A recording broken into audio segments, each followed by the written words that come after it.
Okay, so this might not apply to you, but if you're replacing the lower control arms like I am, and you're going to drop the subframe to do that, you're going to want to lock the steering wheel with the seatbelt so it doesn't turn on you. And then down here, you're going to pull back the carpet, and you have this boot here that is held on by two of these little clips. And you take those off. Mine came off by hand. And then you can pull this up out of the way. And if you push it up in there, you can kind of get it to wedge up inside there and get out of your way. And then down here, it's kind of hard to see, but there is a bolt that goes into that connection down here between right there. Goes in there, and it's like a looks like it's like a pinch bolt that holds the I'm not sure what you call it, but basically the steering shaft. And then after you take that off, make sure you mark it. That's the red marks there. I put that there so I know which way it goes in case we get off. And then it wants you to remove the this part here. It's like a housing. There's like little push clips on the inside, on the top, and both sides, and then it kind of just slides up and out. So it's loose. It's loose. So I'm gonna be honest, guys, I'm not really sure what I was talking about in this next little clip here. The ball joint is not gonna spin. Maybe I was talking about disconnecting it from the top, but I disconnected the 3 bolts on the bottom, and I disconnected the tie rod, and that's why I left it in, just to show you that I had disconnected those. So excuse the brain fog or whatever that was. Okay, so sorry for jumping around there. Hopefully I can edit that around, but this back here, I did go ahead and disconnect the tie rod and the ball joint as well. Do the ball joint first, because if you take off the tie rod, then it's going to want to turn on you. So with the tie rod attached, then you can turn those bolts a lot easier. Pop those 3 bolts off. They're not very hard to do, or at least mine weren't. And then the tie rod, you can just pop out with this guy here, and it's pretty easy. And I'll be back. Okay, so I did quite a bit here. I'm going to start off with this part down here. If you're replacing the lower control arms, the reason for dropping the subframe is that when you pull these bolts, they're going to hit the pan. This one looks like it might possibly clear, but if you have the the automatic transmission, then the other side, the pan will be right in the way. So that's pretty much why you got to drop the subframe. But I want to go ahead and change the engine mounts, and I don't recall what else, but probably something else. So taking off the knuckle was pretty easy once everything was loosened up. Basically, to take the strut out, I took out those pinch bolts that were on the knuckle, the 2 that connect the strut to the knuckle. And remember, I have the strut tower nuts on top still, so that it doesn't fall on me. But basically, you remove those pinch bolts, and then you can take the strut out, move the knuckle out of the way a little bit, and then the strut you kind of turn to the side a little bit, and well, okay, the strut I kind of rested on the CV axle, and then took off the nuts on the tower up there, and then with the best I could, I took the caliper while removing the strut, took it off the strut, and then hung it up on the tower up there. So got to keep that supported. And then once I did that, I was able to drop the strut a little bit, move the bottom off the CV axle down in here, and then turn it to the side and slide it out. And then once I did that, getting the knuckle out was pretty easy. I just had to lift it up off of the control arm to get those 3 bolts cleared, and then because my axle is already loose, I was able to just slide it right off the end. Okay, up here I removed some stuff too. I did order an engine support bar to go across and support the engine and transmission while I dropped the cross member. But basically I took out the airbox here and all the way down into where the intake is there. There was a couple hoses. This one came up from underneath. The clamps are kind of a pain. Needle nose worked good for me. And then way back in the back here, I actually had to use some channel locks to get down in it. And I had to disconnect this clip here because this side up here, it's just the hoses. I can't get it off, basically. The hose is not flexible at all. So, but anyway, there was a couple electrical connectors, and I think that's pretty much it. It wasn't too hard to get off. The piece that I took off is over here. Not too big a deal, but make sure you disconnect everything. And then another thing I wanted to mention, the zip locks, when you take your bolts out, make sure you put your bolts into bags and label them, because you don't want to have the problem that I'm going to have with the rear suspension, which is trying to figure out which bolt goes where. So these are the knuckles that I took out. The ball joints I still got to pull off the bottom, and then you can see it's pretty rusty in there. The bearings seem to be prety good when you spin them. There's no noise or anything rough, no looseness. So I'm gonna go ahead and change the hubs and bearings. The hubs obviously are pretty ugly, so we'll get rid of those and put on some new ones, and just go ahead and replace the bearings because we're in there, and I got some nice Timken ones. So I'll do that, and then I also I'm gonna remove this brake backing plate, and I got some rubberized spray-on paint that well, it's designed to where you can spray it over rust. So I'll just clean these up as best I can and then spray over those rusty spots and at least try it out, see how it works. Okay, another thing I did is I came down here and I drained the transmission because I wanted to be able to pull the CV axles out, and I'm going to change the fluid anyways, and the seals too. But in any case, the drain plug is right down there. It's kind of a big plug, hard to see. Oh, there we go. Yeah, that big guy there is your drain plug. Then you also, I think it's a 24, and then you also have the fill plug on the side here. It says read owner's manual before refilling, I think just to make sure you put the right fluid in. And then I'm going to go ahead and pull the CV axles, and I'll drain the power steering fluid too. The power steering fluid, even the service manual, all it says is just to drain it. It doesn't actually tell you how.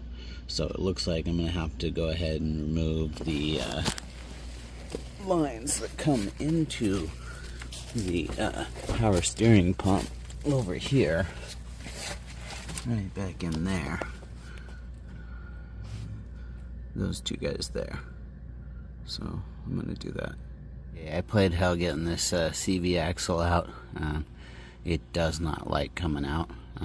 I wasn't able to pry it out. The only thing I could see, they have a slide hammer attachment that actually allows you to grab onto those grooves there and pull it out with a slide hammer.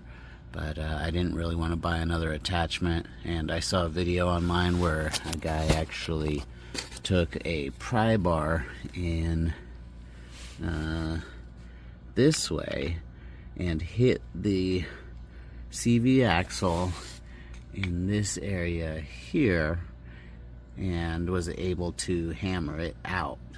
So that was a lot easier than having to get the tool. Just hit the back end there and eventually it'll pop out. But be careful, because when it does pop out, it pretty much launches. So don't get hit.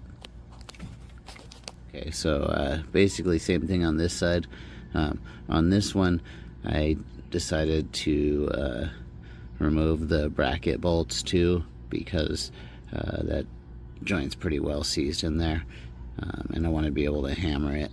So I took out the 2 bolts there, and then the 2 or 3 for the bracket, sorry. Make sure you get the 3rd one. And then there's like little dowel pins like sticking out into the bracket, so make sure you pry it out a little bit so you clear those dowel pins. And then you're just going to put your pry bar against,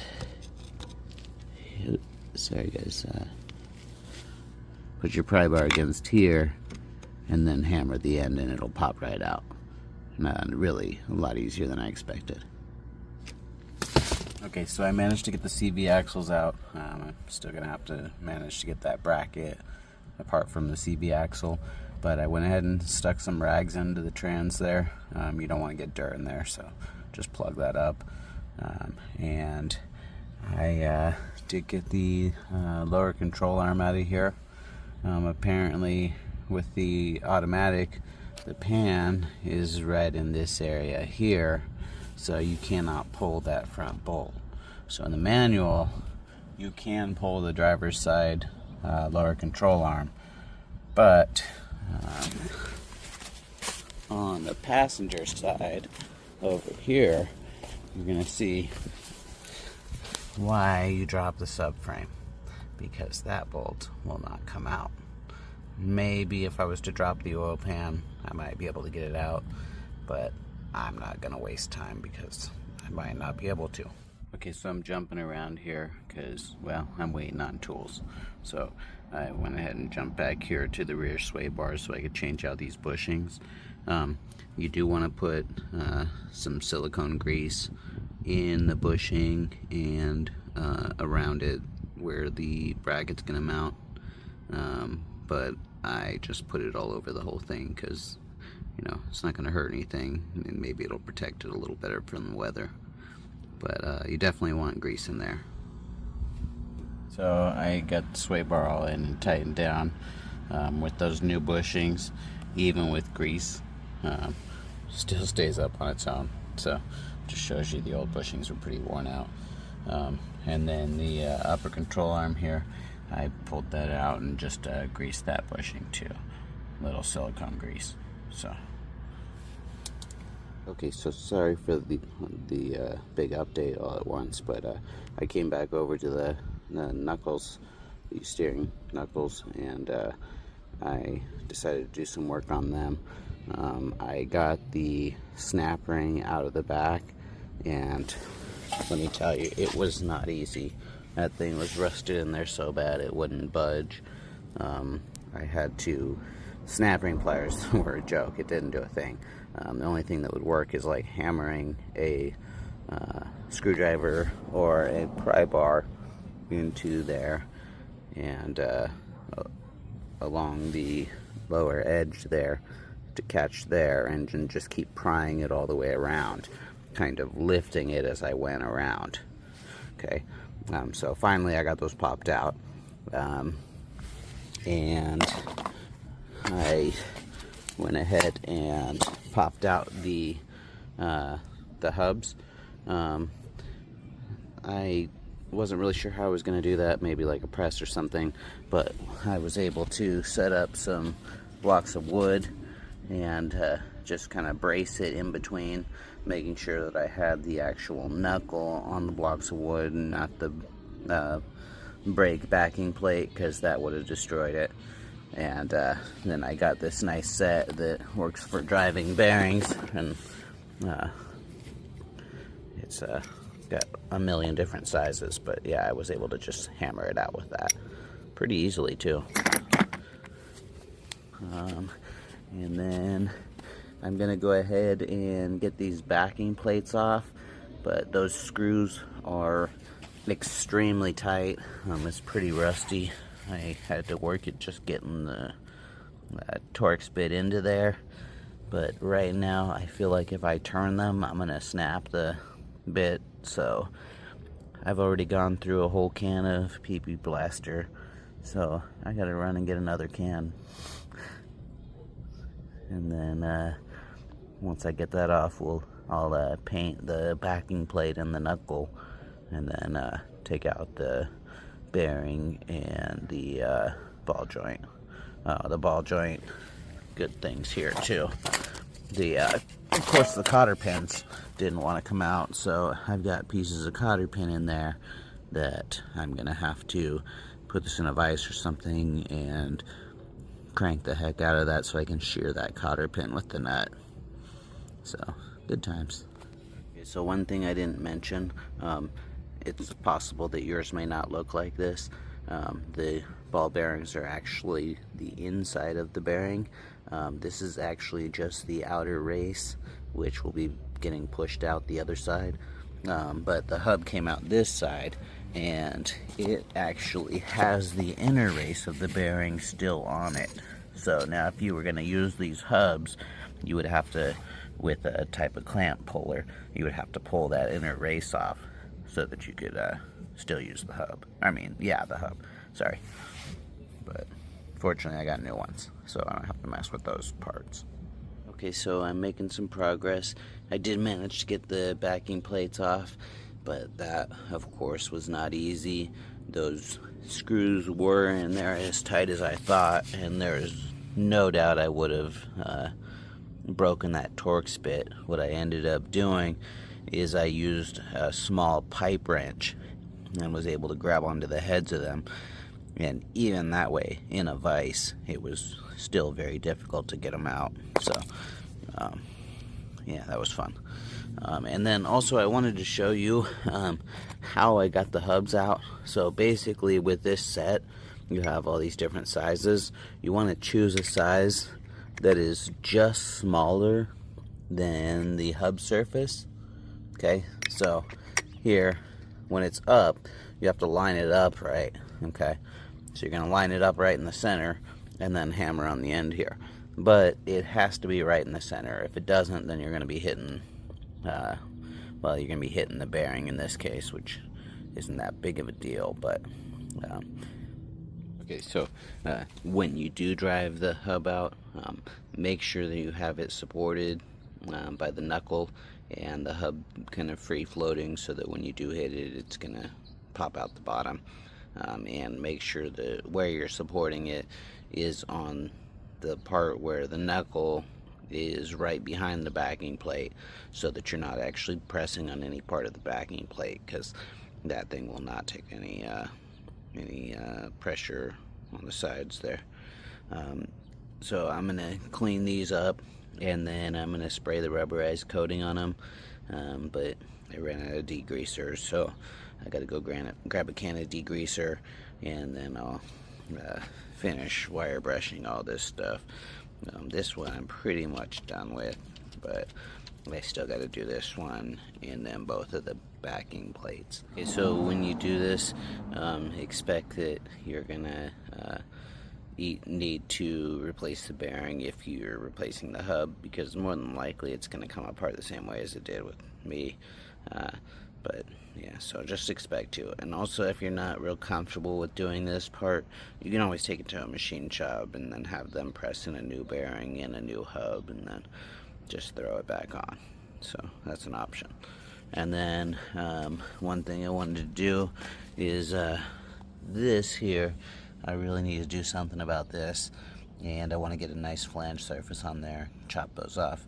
But the Dremel's just going to take a long time, so I'm going to go over to my buddy Brian's shop, All Pro Automotive in Apple Valley, and I'm going to have him help me chop those off and get that ground down to a nice flat surface so my bolts will hold well. Okay, so a few updates here. My buddies at All Pro Automotive helped me chopping off those nuts that were on there. So now we got a good flat surface to put our bolts through and be able to clamp down. Also, this heat shield here, I didn't know where the sound was coming from, but this clamp here, my old one had rusted through on the top part there and was just flopping around, rattling on there. Once in a while. Didn't rattle all the time, so just all of a sudden it would start rattling. But I thought it was coming from the front end and could not tell. Apparently it was coming up from behind the engine there. And now I got it out of there, so that's good.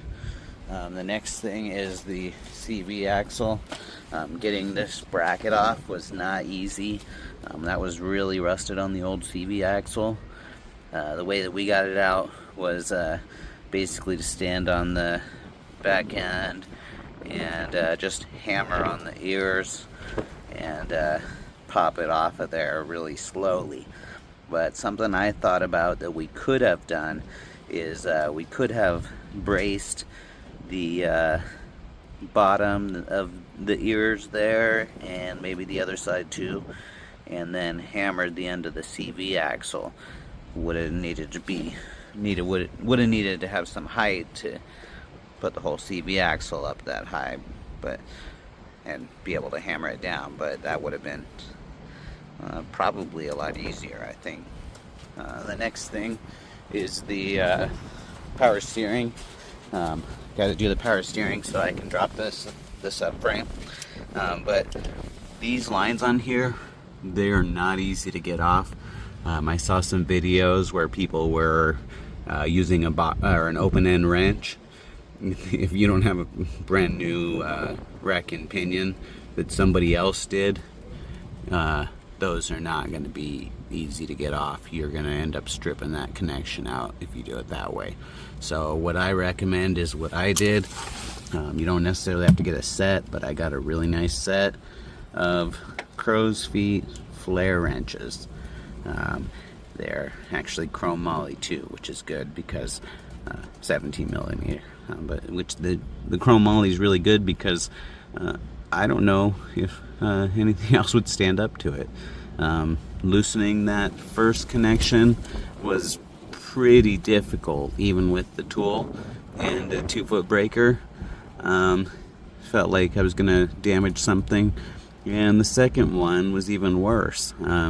And not only that, with the second one, because the space is limited between the body here and the subframe there, with the angle that it has to come in at, you can only get it a flat at a time before everything's in the way. So I even, excuse me, I even propped up the sway bar with a screwdriver on the far side, and hold on, and then put the tie rod up here. There's actually a spot there to rest, but it's a little hard to keep there.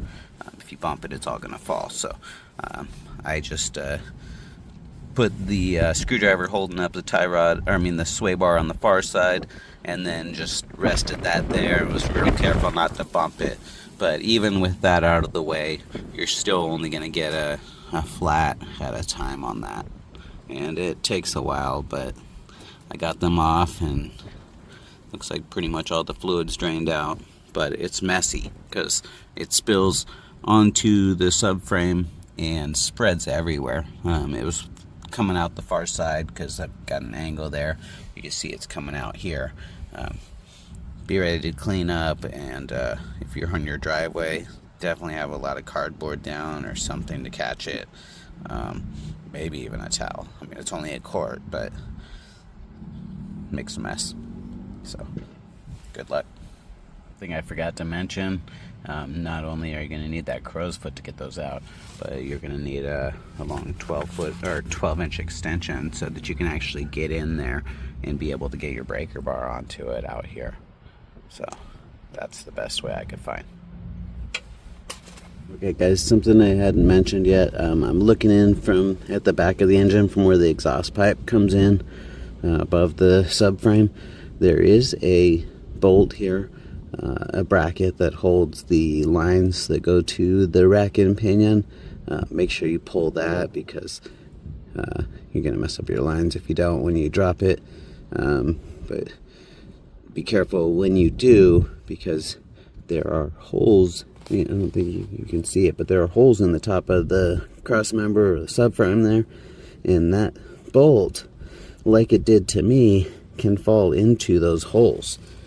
But fortunately, today's a lucky day, and it happened to be right next to this hole to where I could fish it out with my finger. And the only reason I happened to find that out is because I reached in there to wipe up some of the fluid that it was dripping out, and I felt it. So lucky day. Also over here, the sway bar bushings. This one over here is not really accessible. If you need to do sway bar bushings, the lines right here, the brake lines, are like right in the way of getting to the back bolt on that bushing. Everything else I was able to get to, but it seems to me if you want to change sway bar bushings, you got to drop the subframe. So it's not very nice, but looks like that's the way it is.